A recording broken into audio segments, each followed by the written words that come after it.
우리는 지금 사도행전 13장부터 14장에 이르는 사도 안디옥 교회에서 파송한 선교사들이 바울과 바나바가 1차 선교 여행을 통해서 복음을 전하는 그 과정을 살펴보고 있습니다. 모든 선교가 그렇듯이 선교의 주체는 하나님이신 줄로 믿습니다. 그래서 1차 선교 여행을 이해하면서 중요한 말씀은 13장의 말씀입니다. 13장으로 잠깐 보고 다시 살펴보겠습니다. 13장 2절에서 4절 같이 보겠습니다. 사도행전 13장 2절에서 4절 같이 읽겠습니다. 주를 섬겨 금식할 때에 성령이 이르시되 내가 불러 시키는 일을 위하여 바나바와 사울을 따로 세우라 하시니 이에 금식하며 기도하고 두 사람에게 안수하여 보내니라. 두 사람이 성령의 보내심을 받아 실루기아에 내려가서 거기서 배 타고 구브로에 가서 아멘. 이방 땅에 개척이 된 세워진 안디옥 교회를 통해서 하나님께서는 그 선교의 역사를 이루어 가고자 하시는 것입니다. 땅 끝까지 복음을 전파하고자 하시는 그 하나님의 열심이 안디옥 교회를 통해서 비로소 유대인에서 이방인에게로 옮겨가게 된 것입니다. 그 주체는 성령이라고 말씀을 드렸습니다. 성령께서 그들을 택하셨고 성령께서 명하신 일을 위하여 그들을 따로 구별하셨고 성령께서 그들을 보내셨습니다. 그래서 그 연장선상에서 우리는 비시디아 안디옥에서의 사역이든 아니면 구브로에서의 그 사역이든 오늘 본문에 나오는 이고니온과 루스드라 더베에서의 그 사역이든 다 그 흐름 안에서 이해를 하는 겁니다. 성령께서 택하시고 성령께서 구별하시고 성령께서 보내셨습니다. 지난주에는 우리가 사도 바울과 바나바가 안디옥에서 핍박을 받은 내용을 우리가 잠깐 살펴보았습니다. 우리 13장의 말씀을 같이 보겠습니다. 13장 50절에서 51절의 말씀을 보겠습니다. 13장 50절에서 51절 같이 읽겠습니다. 이에 유대인들이 경건한 귀부인들과 그 신의 유력자들을 선동하여 바울과 바나바를 박해하게 하여 그 지역에서 쫓아내니 두 사람이 그들을 향하여 발에 티끌을 떨어버리고 이고니온으로 가거늘. 아멘. 네, 여기 보면 그들은 안디옥에서 복음을 전하였고 안디옥에서 많은 열매가 있었습니다. 그런 반면에 성령의 역사가 있으면 그만큼 또 반대하는 마귀의 역사도 있는 것입니다. 그래서 복음이 전파되는 곳마다 성령의 역사가 강하면 강할수록 또 방해하는 대적자인 마귀 사단의 역사가 그만큼 더 강한 것이죠. 언뜻 보기에는 혈과 육의 싸움으로 보입니다. 그냥 유대인들이 대적하는 것으로 보이고 유대인들이 시기가 가득하여 그들을 핍박하고 그들을 그 지역에서 쫓아내는 것으로 보이지만 그러나 그 배후에는 언제나 마귀의 세력이 있다는 사실을 우리는 절대 잊지 않아야 되는 것입니다. 그래서 복음 전파는 어디까지나 하나님의 사역이고 복음 전파는 영적인 일이라는 사실을 우리가 다시 한번 염두에 둘 필요가 있습니다. 두 사람은 그들이 복음을 거부하기 때문에 특정한 무리들이 복음을 거부하기 때문에 발의 먼지를 털어버리고 미련 없이 떠나온 것입니다. 사도행전의 말씀을 나누면서 여러분에게 제가 너무 닥달을 하는 것 같아서 좀 미안한 부분이 있어서 다시 말씀을 드립니다. 우리가 복음을 전하지만 우리가 믿지 않는 가족들을 위해서 주변의 친지들을 위해서 부담 주는 영혼들을 위해서 기도하지만 그러나 믿고 안 믿고는 하나님께서 결정하는 일이 아니겠습니까? 하나님께서 은혜를 주시면 그가 믿을 것이고 은혜를 주지 않으시면 우리가 아무리 힘을 쓰고 우리가 아무리 열정을 다한다고 해도 그는 믿지 않을 것입니다.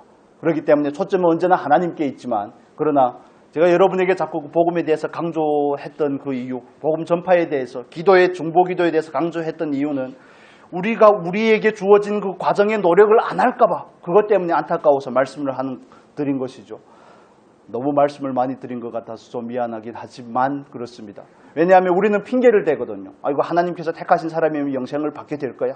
하나님께서 택하신 사람이 언젠가는 믿게 될 거야. 이런 식으로 자기에게 합리화시켜서 그 과정 가운데서 나의 역할을 배제하기 때문에 그렇습니다. 그래서 우리가 하나님의 그 예정, 하나님의 택하심에 대해서 잘못 이해하게 되면 사람의 그 역할을 내려놓게 되는 것입니다. 하나님이 다 알아서 하시는데 내가 뭘 한다고? 하나님께서 다 역사하시고 하나님께서 영생을 주기로 작정한 자는 다 구원을 할 텐데 내가 뭐 할 수 있는 것이 있겠냐 그렇게 변명을 하지만 그럼 우리가 해야 될 것은 두 가지가 있습니다. 하나는 그 길을 가로막지는 말아야 될 것이고 다음에는 그 길에 적극적으로 뛰어들어서 하나님께서 나를 통하여서 해주십시오 하는 이 소원을 가지실 수 있기를 바랍니다. 바울과 바나바는 안디옥에서 비록 먼지를 털고 떠나갔지만 이고니온까지 180km나 되는 길입니다. 동남쪽으로 180km를 내려와서 이고니온이라는 도시에 도착을 하게 되는데 제가 그 터키 지도를 찾아봤는데 거기는 분지처럼 되어 있습니다. 안디옥에서 이고니온으로 오는 데는 전부 산을 넘어야 됩니다. 산길을 넘어야 되는데 험산 줄령을 넘어서 수많은 언덕을 넘어야지, 산을 넘어야지 거기에 도착할 수 있습니다. 그래서 이 말씀을 보면서 마지막 주제로 나누겠지만 왜 이러실까 이분들은? 먼지를 털고 안디옥에서 복음을 전하다가 핍박을 받고 쫓겨났으면 또 그 수고를 마다하지 않고 또 다른 지역에 가서 복음을 전할까? 그들에게 있는 것은 무슨 의식일까? 무슨 의식일까? 여러분 같으면 어떻게 하시겠습니까? 오늘 1절의 말씀 우리 한번 다시 읽고 다시 설명을 드리겠습니다. 1절의 말씀. 이에 이고니온에서 두 사도가 함께 유대인의 회당에 들어가 말하니 유대와 헬라의 허다한 무리가 믿더라. 두 사도가 함께라는 이 표현은 함께라는 표현도 되지만 관례대로라는 표현도 됩니다. 이거 제가 세번역으로 읽어드리겠습니다. 세번역에 보면 이렇게 되어 있습니다. 바울과 바나바는 이고니온에서도 이전과 마찬가지로 유대 사람의 회당에 들어가서 말하였다. 그래서 유대 사람과 그리스 사람이 많이 믿게 되었다. 그렇습니다. 이전과 마찬가지로 안디옥에서 핍박을 받아서 이고니온으로 180km나 되는 여정을 거쳐서 이고니온에 도착했지만 그들은 안식일이 되었으니까 어떻게 한다고요? 예전과 마찬가지로 또 회당에 들어가서 그 일을 반복하고자 하는 것입니다. 우리가 읽어본 바와 마찬가지로 이고니온에서도 안디옥에서 있었던 일과 같은 똑같은 사건이 반복이 됩니다. 그들도 어느 정도 짐작은 했겠지만 그러나 그들은 안식일이 되어서 여전히 또 회당에 들어가서 유대인들과 헬라인들에게 이방인들에게 복음을 전합니다. 왜 그럽니까? 성령의 보내심을 받았다는 사실을 알기 때문에 그렇습니다. 첫 번째 주제로 나누고 싶은 것은 이 부분입니다. 사도 바울과 바나바는 자기들이 보냄을 받았다는 사실을 아는 사람입니다. 그래서 오늘 14장에는 사도라는 표현이 등장하기 시작합니다. 우리가 사도하면 예수님의 12사도, 예수님의 동생 야고보 정도를 사도로 이해를 하는데 야고보와 바울 정도로 이해하는데 오늘 본문 4절에는 바나바까지도 사도라고 표현을 합니다. 사도라는 그 단어의 뜻은 보냄을 받은 자라는 뜻을 말합니다. 그래서 바울과 바나바는 자기들이 보냄을 받은 사도였다는 사실을 아는 것입니다. 직함이 사도라는 것이 아니라 그 기능이 사도라는 것입니다. 하나님 성령께서 나를 택하시고 성령께서 나를 구별하셨고 성령께서 자기들을 보냈다는 사실을 알기 때문에 그렇습니다. 그래서 그들의 행동은 한결같은 겁니다. 이전과 마찬가지로 안디옥에서 어떻게 했으면 또 이고니온에 와서도 똑같이 마찬가지로 들어가서 회당에 들어가 복음을 전하는 겁니다. 여러분 그들은 자기들이 가진 그 정체성, 자기들의 정체성에 대해서 너무 확연하고 분명하게 알고 있습니다. 자기들은 보냄을 받은 자라는 것입니다. 하나님의 부탁을 받고 성령의 부탁을 받고 보냄을 받은 자라는 것입니다. 그래서 성령께서 보내셨기 때문에 성령께서 보내신 일을 감당하기 위해서는 이전과 마찬가지로 그 일을 여전히 언제 어디에서 무엇을 하든지 그 일을 감당해야 된다는 사실입니다. 2000년 전에 있었던 이 일이 오늘날 우리에게 어떤 의미로 다가올까? 그들은 성령의 택하심을 받고 구별하심을 받고 보내심을 받아서 다니는 곳마다 복음을 전하는데 그렇다면 저와 여러분은 어떻습니까? 우리는 하나님께서 보내심을 받은 자가 아닙니까? 하나님께서 우리를 이 땅 가운데 보내지 않았습니까? 큰 의미로 더 뿌리로 올라가면 하나님께서 우리를 보냈다는 사실을 우리는 얼마나 인지하고 인식하고 살아가고 있는지 하나님께서 우리를 보내셨고 하나님께서 언젠가 우리를 부르실 것이라는 그 인식 가운데 우리는 이 과정을 살아가는 것이라고 반복해서 말씀하여 드리는 것입니다. 어디서 왔으며 이 땅에서는 무엇을 할 것이며 어디로 갈 것인지에 대한 이 전체적인 그림에 대해서 전체적인 이 코스에 대해서 명확한 인식을 가지고 있어야 됩니다. 그렇지 아니하면 우리는 흐리멍텅하게 이 땅에 무엇을 위해서 왔는지, 누가 나를 보냈는지, 누가 무엇을 위해서, 어떤 목적을 위해서 나를 이 땅에 보냈는지 하고는 전혀 상관이 없이 내가 마음에 원하는 대로 내 욕심을 따라 이 땅을 살아가게 되는 것입니다. 눈에 보이는 것을 오롯이 추구하며 이 세상에서 우리에게 주어지는 육신의 정욕과 안목의 정욕과 이 생의 자랑에 목매어서 살아가게 되는 것입니다. 우리는 하나님 앞에 바른 인식을 가져야 될 줄로 믿습니다. 바울과 바나바가 성령의 부탁을 받고 성령의 보내심을 받아서 복음의 전도자가 되었던 것처럼 저와 여러분도 마찬가지입니다. 큰 의미에서 우리는 하나님께로부터 보냄을 받은 자라는 사실을 우리가 다시 한번 일깨워내실 수 있기를 예수님의 이름으로 축복합니다. 여러분, 우리는 어떤 의식을 가지고 이 땅을 살아야 됩니까? 우리는 보냄을 받은 자라는 사실을 기억하셔야 되는 것입니다. 그걸 잊는 순간 우리는 그 정체성이 해이하게 되는 것입니다. 얼마나 화가 났는지 모릅니다. 제가 자꾸 부해가 난다, 화가 난다 이런 표현을 하는데 얼마나 화가 났는지 모릅니다. 어떻게 광복절에 기미가요를 틀 수가 있습니까? 어떤 역사관을 가진 사람들이면 그런 일을 할 수가 있습니까? 독도가 자기들의 땅이라고 해도 그냥 열을 받는데 어떻게 광복절 날에 그 다시 빛이 회복된 그 광복절에, 나라의 주권이 회복된 그 광복절에 어떻게 천황을 찬양하는, 일본 천황을 찬양하는 그 기미가요를 틀 수가 있습니까? 제정신이 아닌 거죠. KBS 이젠 저는 안 보기로 했습니다. KBS 수신료도 어떻게 반환을 받아야 될 것이지만 제정신이 아닌 겁니다. 그게 단지 그들의 문제만이겠습니까? 우리가 그리스도인으로서 내가 어느 나라에 속해 있는지, 나는 나의 정체성이 무엇인지, 일본이 좋으면 일본에가 살아야 될 거 아니겠습니까? 어떻게 그럴 수가 있습니까? 그게 마치 저의 모습처럼 느껴져서, 여러분, 그런 사실에 대해서 모든 대한민국 사람이 다 분노하지 않겠습니까? 저는 여기 국적을 가지지 않았는데 이렇게 열받는데 여러분이 어떻게 했습니까? 제정신이 아닌 겁니다. 근데 그 모습이 내 모습일 수가 있다는 사실을 이해할 필요가 있습니다. 하나님의 부르심을 받아서, 하나님의 보내심을 받아 이 땅 가운데 왔는데 이 땅에서 먹고 마시고 입고 하는 이 모든 것에 그냥 몰두가 되어서 자녀를 양육하고 자녀들을 시집 장가 보내고 모든 일에 몰두가 되어서 육신의 일들에 몰두가 되어서 나는 누구인지, 나는 무엇을 위해서 이 땅에 보내졌는지, 삶의 모든 희로애락이, 삶의 모든 목적이 무엇을 위해서 있는지에 대해서 전혀 팽개쳐 놓고 그 사명과는 전혀 관계가 없이 살아간다면 우리가 그 뉴라이트라고 불리는 무리들하고 뭔 차이가 있겠습니까? 분명한 인식을 회복해야 되는 것입니다. 우리는 그리스도인으로서 그리스도인의 사관을 가지고 살아가는 것입니다. 그리스도인의 사관은 하나님께서 보내셨고 하나님께서 언젠가는 심판하신다는 직선적인 사관을 가지고 살아가는 것입니다. 그건 우리가 생애를 바라보는, 삶을 바라보는 관점이 되어야 되는 것입니다. 이 세상의 많은 사람들은 마귀의 마귀에게 속아서 아직도 윤회라는 그런 정말 얼토당토하는 그런 헛된 우상숭배에 빠져 있지만, 그런 이념들의 종교적인 전통에 빠져 있지만, 그러나 우리는 성경을 통해서 분명히 압니다. 나는 누구인지, 누가 나의 주인인지, 누가 나를 보냈는지, 우리가 이 땅 가운데 와서 해야 될 일이 무엇인지에 대해서 분명히 알고 있습니다. 여러분 스스로에게 자문을 해보시면 좋겠습니다. 나는 알고 있는가? 나는 알고 있는가? 나는 하루 종일 무엇을 위해서 모든 나에게 주신 시간과 정열을 거기에 무엇에 투자하고 있는가? 나는 과연 아는 사람이 맞는가? 아는 사람이 맞는가? 하나님께서 나를 보냈다는 사실을 나는 알고 있는가? 복음을 전하는 것을 넘어서서 먼저 우리의 존재가 하나님께 속했으며 하나님의 보내심을 받았다는 사실을 알고 있는가? 사업이 바쁘고 일상이 분주하고 하다고 해서 본질을 잃어버리면 안 되는 것입니다. 그게 광복절이 기미가요를 트는 거랑 뭔 차이가 있겠습니까? 그게 바로 우리의 모습이 아니겠습니까? 어떻게 보면 하나님 앞에서,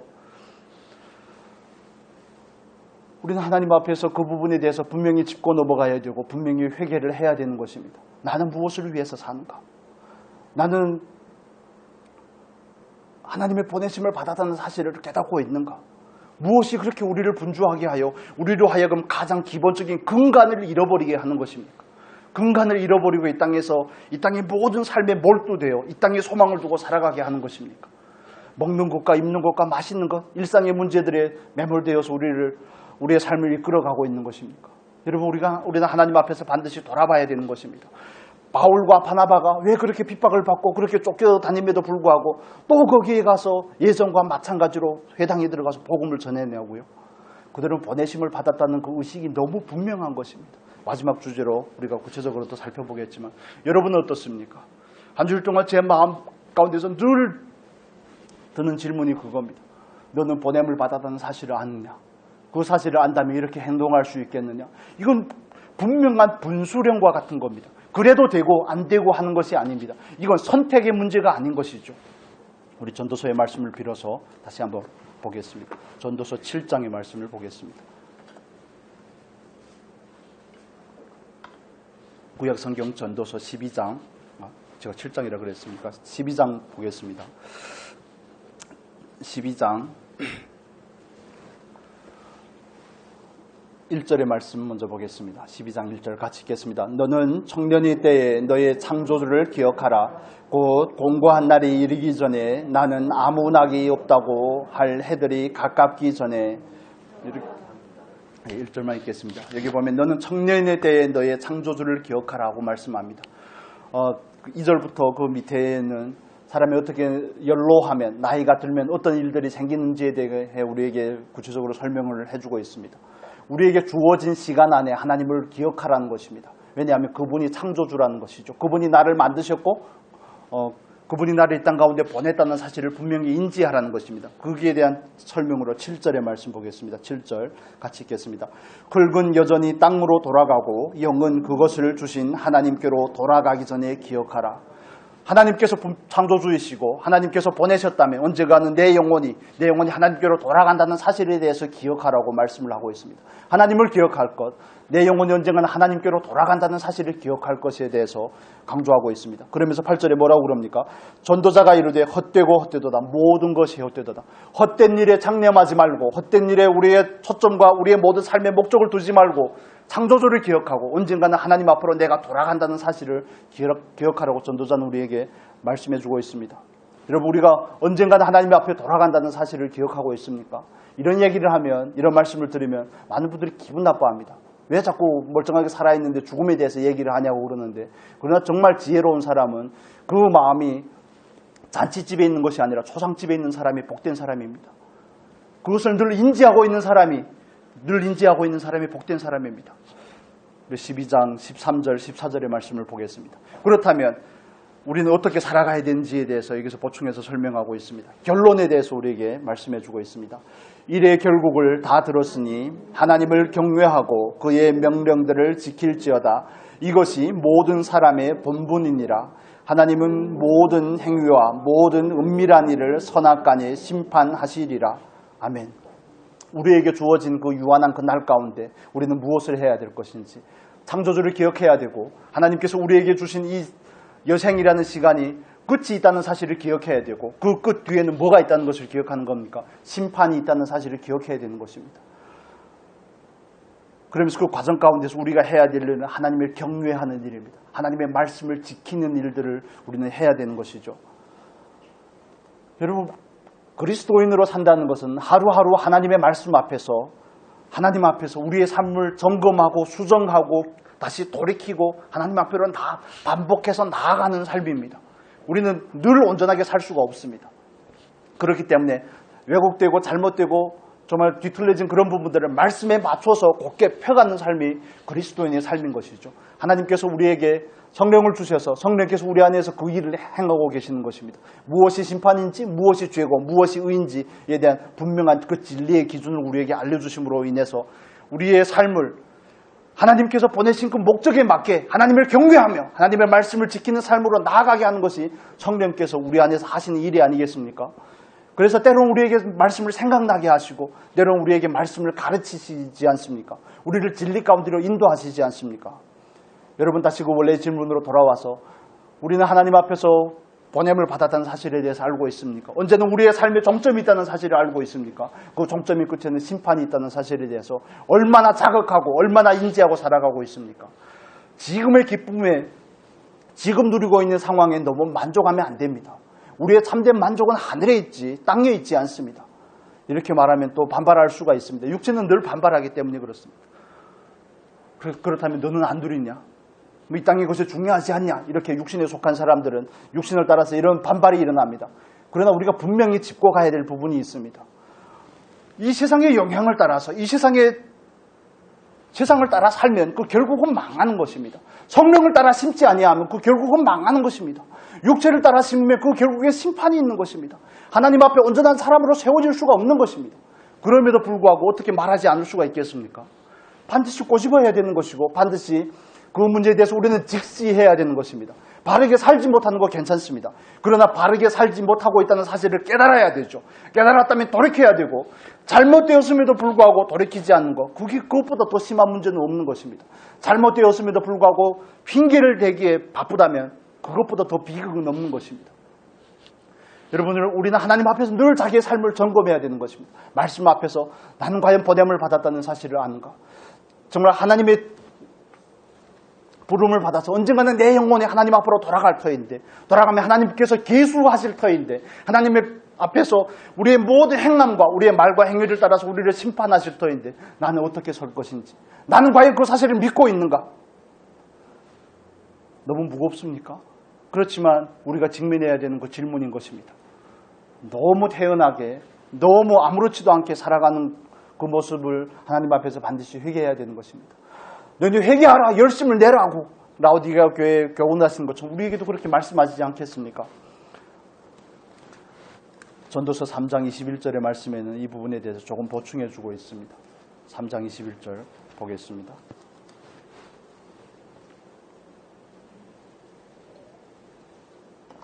같이 읽겠습니다. 인생들의 혼은 위로 올라가고 짐승의 혼은 아래 곧 땅으로 내려가는 줄을 누가 알랴.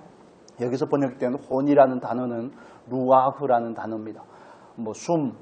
숨이라고도 번역이 되고 생기, 성령이라고도 번역이 되는 것이죠. 그래서 인생의 혼은 영이라고도 번역할 수가 있습니다. 인생의 영은 어떻게 한다고요? 위로 올라가고 하나님께로 돌아가고, 짐승의 혼이라고 번역했을 때 똑같은 단어지만 짐승의 호흡은 땅으로 꺼진다는 것입니다. 반복되는 일상에서 우리의 주변의 친지들이 한 분 한 분씩 그 모든 사람이 가는 그 길을 갈 때마다 우리는 생각해 볼 필요가 있습니다. 일부러 생각해 볼 필요가 있는 것이죠. 어젯밤에는 갑자기 또 꿈에 저희 큰아빠가 나오셔서, 제가 요즘에 힘들어서 그런지는 잘 모르겠습니다. 저를 제일 이뻐했던 분이 큰아빠셔서, 그런데 꿈이라도 만나니까 그렇게 좋더라고요. 돌아가셨는데 꿈이라도 만나니까 너무 좋더라고요. 그러면서 드는 생각이, 나도 언젠가는 그분이 가신 그곳으로 갈 텐데, 그분이 가신 그곳으로 갈 텐데 나는 그 사실을 알고 있는가? 인생의 영은 하나님께로 돌아가고 짐승의 숨은 이 땅에서 꺼져간다는 사실을 나는 알고 있는가? 주변 친구들을 떠나보냄에 있어서도 나는 그 의식을 가지고 살고 있는가? 그 질문 앞에 정말 정직하게 서야 되지 않겠습니까? 저도 그렇고 여러분도 그렇고, 맨날 주일날마다 냉수를 끼얹는 것 같지만 미안하지만 드릴 말씀은 드려야 되겠습니다.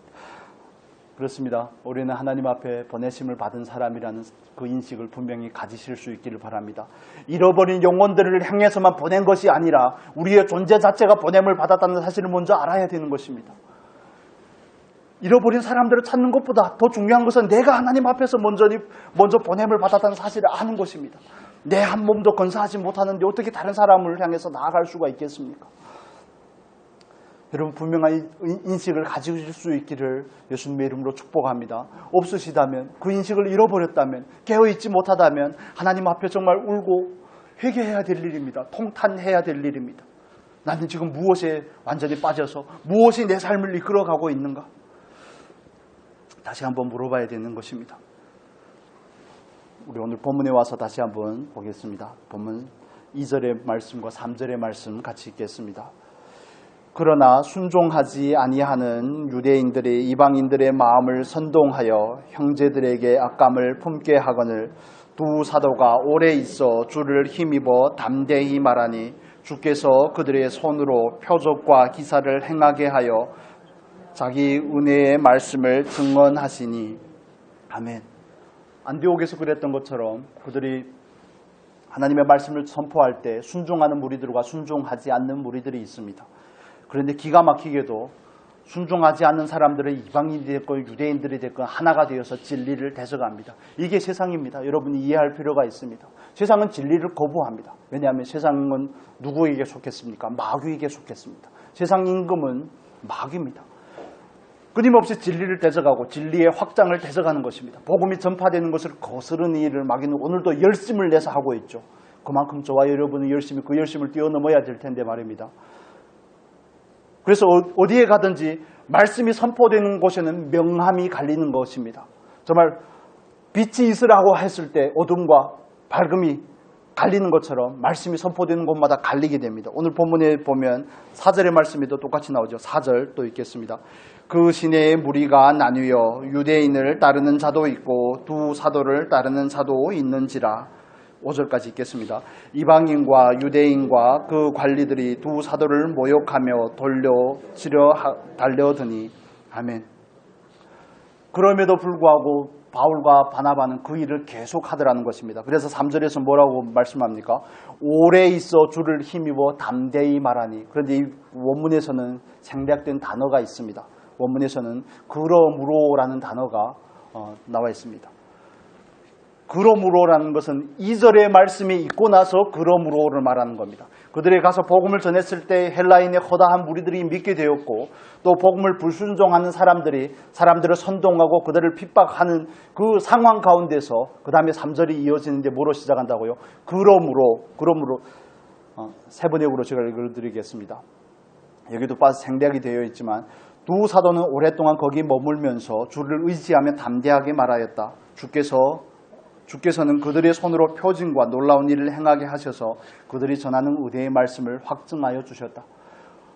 공동번역에는 그러나라는 표현이 있습니다. 핍박을 받는 상황에서도 그들은 그러므로 핍박을 하고 있는데 뭘 하는 겁니까? 더욱 담대히 하나님의 말씀을 선포하는 것입니다. 여러분, 보내심을 받은 사람은 말이 꼬이네요. 파송한 분이 떠나라고 하기 전까지는 거기에 있어야 되는 겁니다. 어떤 시간 동안 있는다고요? 오래 있어라고. 충만하다는 뜻을 가지고 있습니다. 오래 있어. 하나님께서 원하는 시간이 꽉 채워지기까지 거기를 떠나면 안 되는 것입니다. 2절에 말하는 악감을 품게 하거늘, 이 표현이 사도행전 7장에서 나오는 박해하다와 똑같은 단어를 가진 것입니다. 말씀을 전했을 때 불순종하는 것은 그렇다 쳐요. 그렇지만 그들을 박해함에도 불구하고 사람들을 선동하고 또 무리들을 모아서 돌로 치려고 할 때 결국에 떠나게 되지만 그런 상황 가운데서도 뭘 한다고요? 자기가 맡은 일을 하는 겁니다. 보냄을 받은 자는 자기에게 주어진 일을 하는 사람입니다. 자기가 원하는 일을 하는 게 아닙니다. 자기가 맡은 일을 하는 것입니다. 여러분, 하나님께서 저와 여러분에게 맡기신 일은 무엇입니까? 오늘 우리가 거하는 이 현장 가운데서, 삶의 현장 가운데서 하나님은 우리에게 어떤 일을 맡겼습니까? 우리에게 무엇을 말씀하십니까? 거기에 대해서 우리가 온전하게 순종할 수 있는 은혜가 있기를 바랍니다. 상황이 여의치 않으면 발에 먼지를 털고 가면 안 됩니까? 어떻게 생각하십니까? 그래? 안 받아들여? 좋아. 그럼 다른 데로 갈 거야. 왜 그러지 않냐 그거죠. 그래서 그 상황이 조금 더 악화되어서 끝까지 견디고 버티고 하다가 그 상황이 악화되어서 그들을 돌로 치려고 할 때 비로소 그들은 정말 이거 굴욕적인 표현입니다. 6절 볼까요? 6절 같이 읽겠습니다. 그들이 알고 도망하여 루스드라와 더베와 그 근방으로, 그들이 돌로 치려는 것을 알게 되고 어떻게 한다고요? 도망하여. 좀 담대하게 복음을 선포할 때는 언제고 또 모양 빠지게 도망할 때는 또 언제입니까? 그런데 그 모든 것이 보냄을 받은 사람이 결정할 수 있는 것이 아니라는 사실을 이해할 필요가 있습니다. 보내신 분이 거하라면 거하는 것이고 말하라고 하면 말하는 것이고 보내신 분이 가라고 하면 가는 것입니다. 모양이 빠져도 상관없습니다. 사도 바울이 이런 경험을 한 적이 있지 않습니까? 다메섹에서 복음을 전하다가 광주리를 타고 도망을 가죠. 이 말씀을 저는 예전에 보면서 왜 순교를 하지, 왜 도망을 갔을까? 믿음이 없나? 믿음이 없는 것이 아닙니다. 때가 아니라는 사실을 아는 것입니다. 보냄을 받은 사람은 보냄을 받은 파송한 사람이 맡긴 일을 할 뿐만 아니라 때가 차기까지 그 일을 하는 겁니다. 마치 예수 그리스도께서 하나님의 말씀의 약속을, 구약의 예언을 성취하기 위해서 때가 참에 이 땅 가운데 말씀이 육신이 되어서 오셨던 것처럼 보냄을 받은 바울과 바나바도 거기에서 담대히 하나님의 말씀을 선포하는데 언제까지 한다고요? 하나님의 때까지 하는 것입니다. 맡기신 그 때까지 오랜 기간 동안 상황이 어떻게 돌아가든지 여전히 상황을 넘어서서 하나님께서 맡기신 일을 하는 것입니다.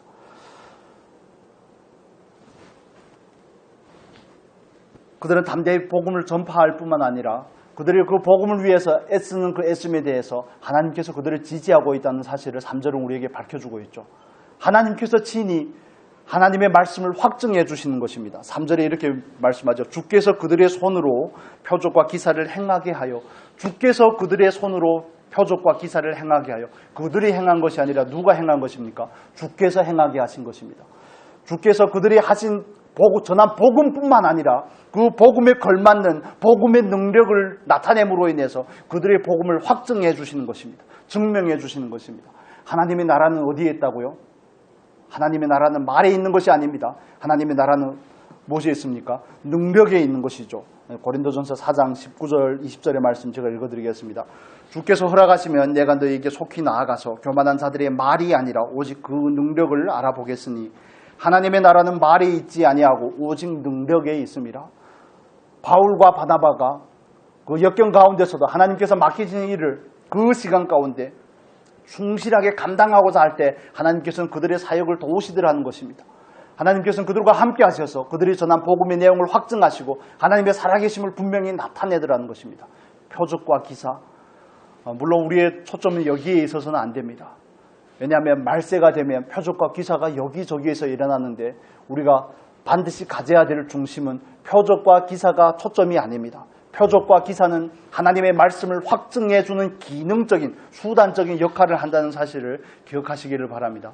이 부분은 이제 후에 가서 한번 다시 구체적으로 살펴보겠습니다. 다 아시는 내용이지만 그렇습니다. 보냄을 받은 사람은 보내신 분이 의도를 따라서 그분이 보내신 자리에서 그분이 보내신 그 시간 안에서 충분히 자기의 일을 감당하는 겁니다. 환경에 영향이 왜 없겠습니까? 환경에 영향이 있지만 소명은 영향을 받지 않는 것입니다. 여러분 이해가 되십니까? 육체는 고단하고 육체는 힘들지라도 스트레스를 받을지 모르겠지만 그러나 그들은 분명한 그 소명에 있어서는 절대 흔들리지 않습니다. 무엇을 위해서 이 자리에 있어야 되는지를 아는 겁니다. 저와 여러분에게도 그런 인식이 있기를 간절히 소원합니다. 어제 우리 교회에서 섬기는 김광철 선교사님 그래서 문자가 갑자기 왔더라고요. 어제 오후에 한 4시 57분인가 문자가 왔는데 문자를 보니까 전에도 여러분에게 말씀을 드렸지 않습니까? 탈북하신 여성들이 중국에 오셔서 중국 분들과 원하는 결혼은 하지만 결혼을 하게 되고 2세들이 태어났는데 그 2세들을 데리고 여름 성경학교를 하는 겁니다. 그들을 양육하고 여름 성경학교를 하고 말씀을 가르치고 하는데 그 아이들을 데리고 영길이라고 그러죠. 다른 지역으로 가서 여름 수련회를 하다가 김광철 목사님하고 그 후배 되신 목사님, 사모님 세 분이 인도를 하다가 공간에 걸려서 5일 동안 구치소에 있다가 나왔다고 그런 얘기를 하시더라고요. 그래서 벌금은 어떻게 했냐고 그러니까 벌금은 한 90만 원 정도 부르는 게 값이니까 그렇습니다. 그래서 벌금을 했다고 그런 얘기를 해서 그럼에도 불구하고 아마 또 다음에 또 할 겁니다. 아마 제가 물어보지는 않았지만 다음에는 아마 또 그 일을 또 할 겁니다. 그 마음에 소원이 있기 때문에 그렇습니다. 그 태어난 2세들을 잘 양육을 해서 복음을 들고 자기 어머니의 고향, 아버지의 고향은 중국이지만 어머니의 고향이 북한에 보내서 북한이 열리면 거기에 파송을 하겠다고 애들도 가겠다고 그래서 한국어를 주일마다 가르치고 하는 그 일을 하시거든요. 왜 그래야 됩니까? 왜 그런 일들을 위험을 감수하고 그런 일들을 해야 되는 것이죠? 바나바와 바울은 그들이 돌로 치려갈 때 모양 빠지게 도망을 해서 루스드라와 더베로 도망을 가서 거기서도 왜 7절에 말하는 것처럼 거기서도 복음을 전하다는 이 표현은 미완료로 되어 있습니다. 미완료라는 것은 지속했다는 것을 의미하는 것이죠. 고난이 있고 역경이 있으면 소명이 꺾일 법도 한데 소명을 잠깐 내려놓을 법도 한데 왜 그 일을 계속하고 있는 것입니까? 보냄을 받은 자 안에는 불이 있기 때문에 그렇습니다. 그 안에는 주체할 수 없는 열정이 있기 때문에 그렇습니다. 그 누구도 멈춰 세울 수 없기 때문에 그렇습니다. 로마서 8장의 말씀 잠깐 볼까요? 로마서 8장 뒤로 넘기시기를 바랍니다. 로마서 8장